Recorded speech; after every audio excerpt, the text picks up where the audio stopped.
नमस्कार, आप देख रहे हैं SPN9 न्यूज़। SPN9 न्यूज़ में इस वक्त की बड़ी खबर आ रही है राजा भैया को लेकर। जी हाँ, राजा भैया को लेकर मैं लगातार आपको अपडेट्स देता रहता हूँ।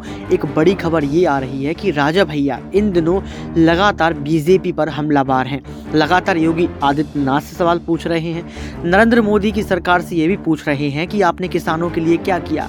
जब लगातार यहाँ पर बीजेपी सरकार को घेरते हुए राजा भैया नज़र आ रहे हैं, तो यहाँ पर जी हाँ, बीजेपी ने राजा भैया पर गिरफ्तारी की तलवार लटका दी है। जी हाँ, यहाँ पर कहा जा रहा है कि कुंडा के विधायक राजा भैया लगातार कुंडा के अंदर भ्रष्टाचार फैला रहे हैं। ये आरोप प्रत्यारोप लगातार यहाँ पर बीजेपी के बड़े नेता राजा भैया पर लगा रहे हैं। आपको बता दें कि यहाँ पर राजा भैया पर आरोप लगा है कि राजा भैया ने कुंडा के अंदर बहुत भ्रष्टाचार, सरकारी ज़मीनों को हड़पा है। और सबसे बड़ी बात यहाँ पर निकल कर आ रही है, इसको सियासी घमासान के बीच देखा जा रहा है।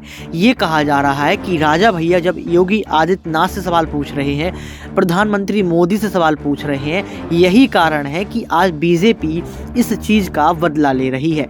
लेकिन ये वक्त तय करेगा कि क्या राजा भैया की गिरफ्तारी होगी, क्योंकि यहाँ पर साफ तौर पर देखा गया कि बीजेपी ने हर बार कोशिश की, बीजेपी ने हर बार देखा कि यहाँ पर राजा भैया को गिरफ्तार कर लिया जाए, लेकिन ऐसा कभी हुआ नहीं।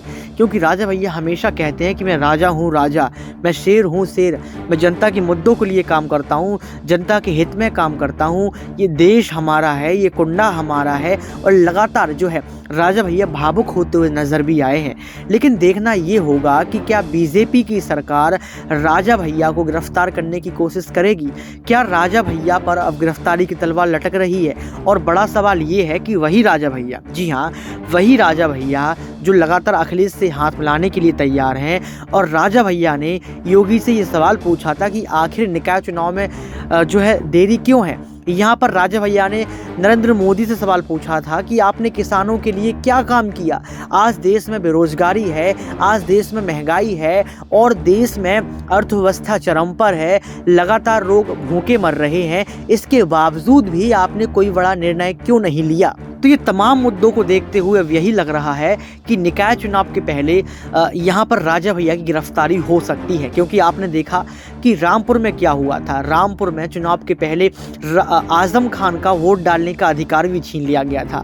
यहाँ पर देखा गया था साफ तौर पर कि लोगों को वोट डालने से रोका भी गया था, ईवीएम की बैटरी खत्म हो गई थी। जो तस्वीर आपने रामपुर में देखी, वही तस्वीर शायद आपको अब निकाय चुनाव में भी देखने को मिलेगी। क्योंकि राजा भैया लगातार हमलावर हैं।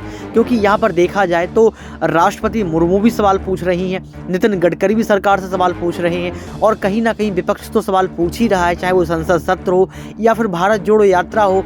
और वहीं देखा जा रहा है कि कुंडा के विधायक, जिन्हें सियासी मायनों में तीखा नेता माना जाता है, आज राजा भैया पर भी जो है लगातार गिरफ्तारी की तलवार लटक रही है। और राजा भैया कोई कसर नहीं छोड़ रहे हैं सरकार से सवाल पूछने में। आपको क्या लगता है कि राजा भैया जो सवाल सरकार से पूछ रहे हैं वो लाजमी है कि नहीं।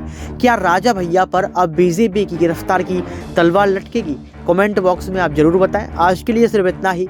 देखते रहिए SPN9 न्यूज़।